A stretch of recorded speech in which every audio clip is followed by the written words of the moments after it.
Hi Sibs, and happy sibling day last Thursday. And happy birthday to Danielle and to Brianna. We love you guys a lot and we miss seeing you more. We had a lovely time visiting with our nephew Luke this weekend though, who came down to stay with us. Alright. Hey Sibs! We were watching a Vsauce video, which was about what is the brightest thing in the universe.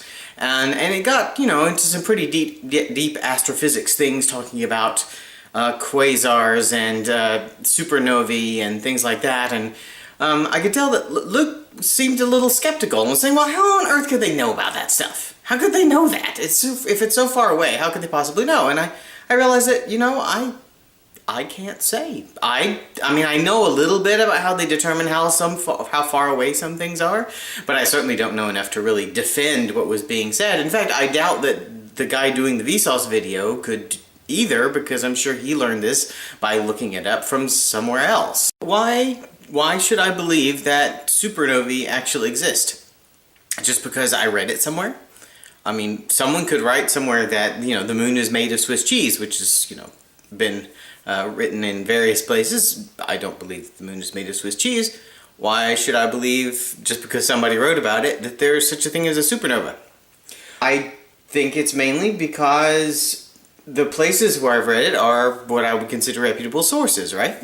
I read it in school books or textbooks or on websites that are, dedicated to the study of astronomy.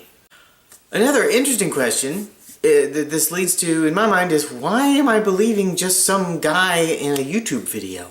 And I get a lot of information these days from YouTube. I love to watch CGP Grey and various Crash Course episodes and SciShow and Vsauce. Why do I trust these guys on YouTube? They're just guys.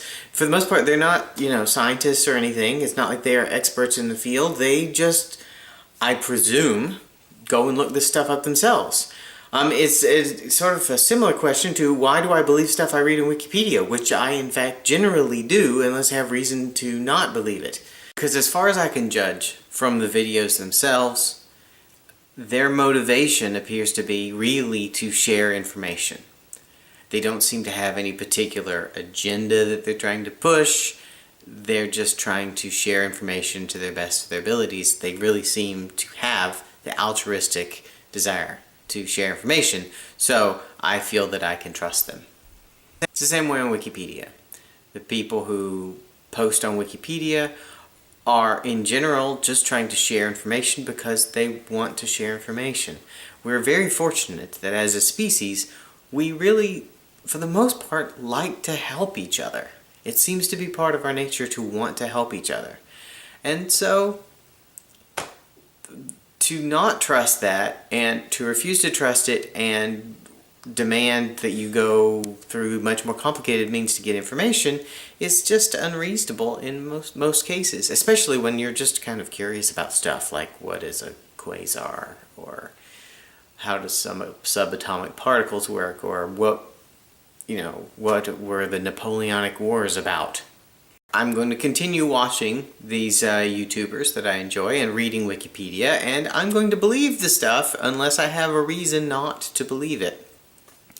And I think that although at times that may bite me and I might find that I'm wrong about something, I think in general it'll just be enriching to my life and I'll learn interesting things and I'll be happier for it. Until next week, stay shiny.